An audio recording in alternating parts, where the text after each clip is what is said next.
It is December 12th. In my former life as a reporter, I eventually started neglecting my body armor, and that's easy to explain. It is heavy, takes up a lot of space, it is hot inside it, and it's difficult to move. I always took a helmet with me to every dangerous assignment: Syria, Iraq, Gaza, and so on. But the West I carried far from all this. Did I ever regret not taking it with me? No, at least I don't remember ever regretting it. Did I regret it when I did bring the West? Almost every single time.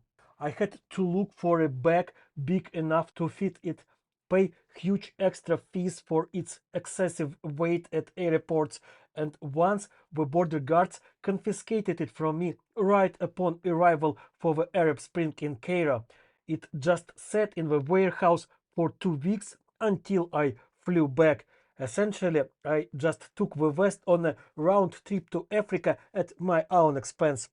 And it is very hard to run in it, especially with asthma. Getting into a car or an APC is a struggle, and clothing under it gets ruined very quickly from friction and sweat. Long story short, at some point I simply decided I wasn't going to take it anymore. But a helmet alone was really enough for me.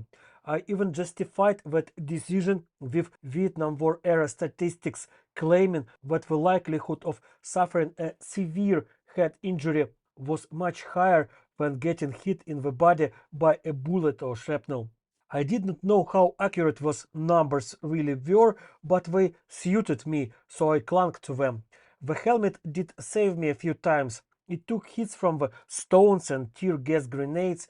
It served as my pillow, my chair, and my hammer. At one point, I just gave my body armor to a friend who was heading into a dangerous place and told him he could keep it. I said that it only collected dust and took up space. So when the full-scale war came to my own country, I ended up having no armor at all. In the first weeks of the war, they gave me a strange old plate carrier with large heavy plates. It was poorly sewn and fell apart very quickly. I tried to find a new carrier for the plates that remained, but it turned out those plates were completely non-standard and simply did not fit into normal carriers. I had to buy new plates with the money raised through this podcast. Ordered from Austria, they arrived fairly quickly and fit perfectly into a standard vest. Honestly, I don't remember wherever I read the markings on those plates at that time or not, but recently I took them out of the vest and accidentally noticed that they have an expiration date. They are not eternal and, in fact, not very long lasting. Mine are good until June 2027. What happened after that is hard to say.